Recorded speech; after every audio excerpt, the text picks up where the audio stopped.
अच्छा, तो आज की इस वीडियो में हम क्वेश्चन नंबर 8 को सॉल्व करेंगे, जो कि है एक्सरसाइज 1.2 में। ठीक है, तो इस क्वेश्चन में हमें कहा गया है कि z1 plus Z bar equals to real of z, यानी हमने इन दोनों को प्लस करना है और हमने ये बताना है कि ये इस नंबर इसके बराबर है। कैसे हम सॉल्व करते हैं इसको? हमें पता है कि z किसके बराबर है, a प्लस बी आयोटा की, और जब z बार आ जाए तो हमने कहा था कि जो इमेजिनरी नंबर है वो क्या हो जाएगा, माइनस हो जाएगा। z को जब z ऑफ बार से हम ऐड करते हैं तो क्या होगा, a plus B iota plus, और ये वाला हम ऐड करते हैं तो क्या, a माइनस बी आयोटा, जो कि प्लस माइनस क्या हो जाएंगे, कैंसिल हो जाएंगे। हमारे पास क्या बच गया, a प्लस ए, जो कि बराबर है किसके, 2a के। अब यहाँ पर अगर देख लें तो ये जो a है, a हमारे पास क्या है, एक रियल नंबर है। ठीक है, तो हम फिर कह सकते हैं कि z plus Z of bar बराबर हो गया किसके, 2 ऑफ रियल ऑफ z के। ओके, तो ये हमारा क्या है, रिक्वायर्ड आंसर है, z plus Z bar equal to 2, और ये बराबर है इसके। ओके, अच्छा, अब यहाँ पर हमसे पूछा गया है कि z माइनस जेड बार बराबर है 2 आयोटा ऑफ इमेजिनरी नंबर। तो वही काम हम करते हैं कि z हमारे पास किसका बराबर था, a प्लस बी आयोटा की, और z बार हमारे पास किसके बराबर हो गया, a माइनस बी आयोटा की, और हमने क्या करना है, इसको माइनस करना है। तो z माइनस जेड बार बराबर है किसकी, a प्लस बी आयोटा की, और इसको मैं ब्रैकेट में बंद कर लेता हूँ ताकि जो माइनस है वो आसान हो जाए, a माइनस बी आयोटा। ठीक है, और बीच में हमारे पास क्या है, माइनस है। तो जब इसको सॉल्व करेंगे तो a प्लस बी आयोटा और माइनस इन दोनों के साथ मल्टीप्लाई हो जाएगा तो क्या हो जाएगा, माइनस ए, और माइनस इंटू माइनस क्या हो जाएगा, प्लस बी आयोटा। तो माइनस ए प्लस ए कैंसिल हो जाएगा, हमारे पास क्या बचेगा, 2b आयोटा। अब यहाँ पर अगेन आप लोग देख सकते हैं कि जो b है वो क्या है, हमारे पास एक इमेजिनरी पार्ट। ठीक है, तो ये सारा का सारा बराबर हो गया किसके, z माइनस जेड बार बराबर हो गया इसके। तो हम कह सकते हैं कि z माइनस जेड बार बराबर है 2 आयोटा, और b की जगह हम क्या लिख लेंगे, imaginary of z।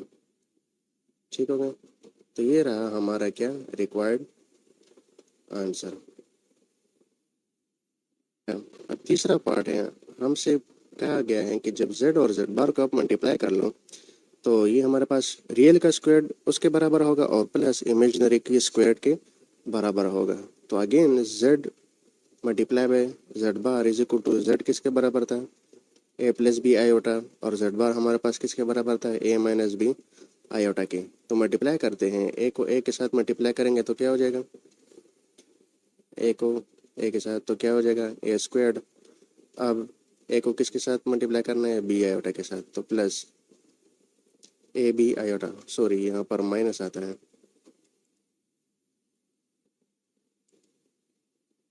Minus A B iota.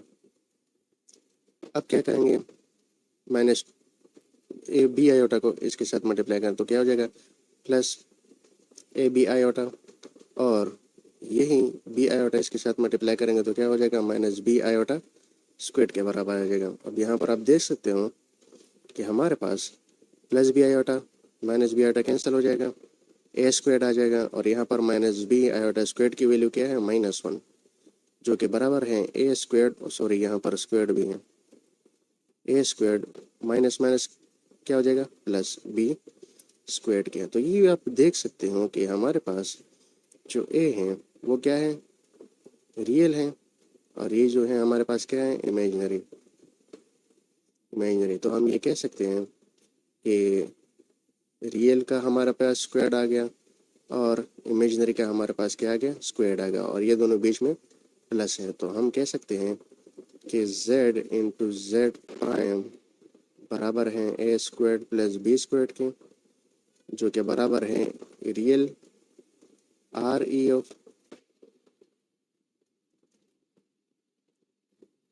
जो कि बराबर है आर ई ऑफ जेड की स्क्वायर और प्लस किसकी, इमेजिनरी के, इमेजिनरी ऑफ जेड के स्क्वायर के बराबर है।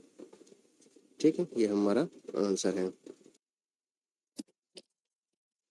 अच्छा, तो क्वेश्चन नंबर 4 है, हमसे पूछा गया है, हमसे कहा गया कि z और z बार बराबर हैं और हमारे पास z जो है वो रियल होना चाहिए, या z रियल है हमारे पास। तो इसको सॉल्व करते हैं। z की वैल्यू हमने क्या कही थी कि a प्लस बी आयोटा है। तो हमारे पास क्या है, z is equal to Z bar, z की वैल्यू क्या है a प्लस बी आयोटा, और ये जो z बार है इसकी वैल्यू क्या हो जाएगी a माइनस बी आयोटा। तो हमें कंडीशन दी गई है, कंडीशन क्या कंडीशन दी गई है कि जो z है, z हमारे पास क्या है, रियल है। तो अगर z रियल है तो हमारे पास जो इमेजिनरी पार्ट है, सॉरी ये हमें आयोटा लिखना भूल गया, जो इमेजिनरी पार्ट है वो क्या हो जाएगा, ज़ीरो हो जाएगा। तो हम क्या कर लेते हैं, b को या b आयोटा को हम ज़ीरो कर देते हैं। तो a plus zero is equal to a minus zero, जो बराबर है किसके, a is equal to a। जब a के बराबर आ गया तो हम कह सकते हैं कि z भी z बार के बराबर है, जो हमारा क्या है, आंसर है। ठीक है, दूसरा हमें कहा गया है फॉर 5, सॉरी ये 5 क्वेश्चन है, 5 है कि z बार बराबर है किसके, माइनस z के। कब, जब ये z प्योर इमेजिनरी होगा। तो सॉल्व करते हैं, वही पिछला वाले तरीका करेंगे कि z हमारे पास किसके बराबर है, एज z हमारे पास बराबर है a प्लस बी आयोटा के। तो अगर ये a प्लस बी आयोटा के बराबर है तो z प्राइम किसके बराबर होगा, अगर z की वैल्यू है a प्लस बी आयोटा तो लिख लेते हैं z bar is equal to minus z। z bar की वैल्यू क्या हो जाएगी,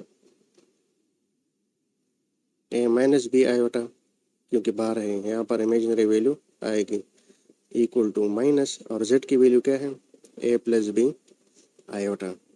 तो a माइनस बी आयोटा को हम लिख लेते हैं, और ये माइनस इनके सबके साथ मल्टीप्लाई हो जाएगा तो minus a minus B iota आ जाएगा। और हमें क्या कहा गया, क्या कहा गया है कि कंडीशन हमें दी गई है, कंडीशन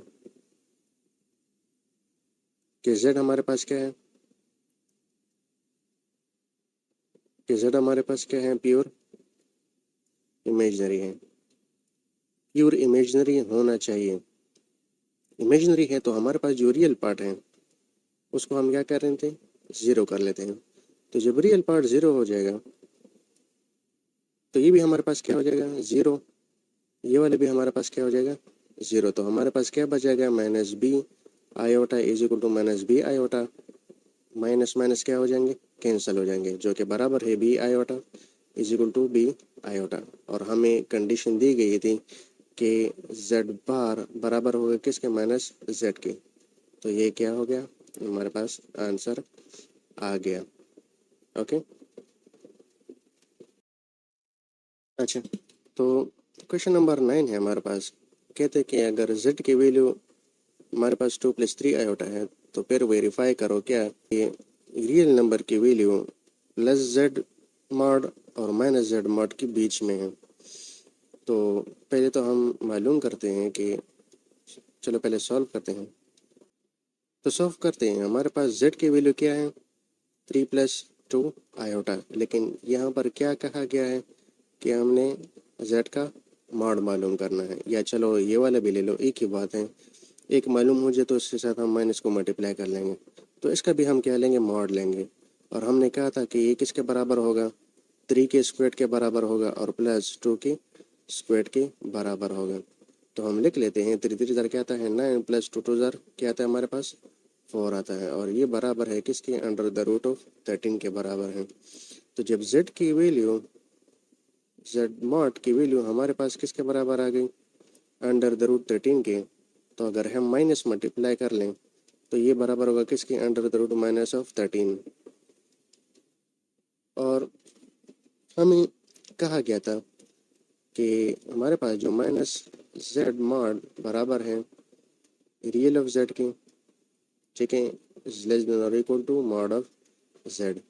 अब यहाँ पर क्वेश्चन में देख लो हमारे पास रियल पार्ट इनमें से कौन सा है 3, ठीक है, तो ये यहाँ पर तो 3 हमें मालूम हो गया कि ये तो रियल पार्ट है, और माइनस z मॉड की वैल्यू क्या है minus under the root of 13 is less than और इक्वल टू रियल वैल्यू कौन सी थी 3 थी, एंड लेस देन और इक्वल टू z की वैल्यू क्या थी अंडर द रूट ऑफ 13, और ये हमारा क्या है आंसर है, ठीक है।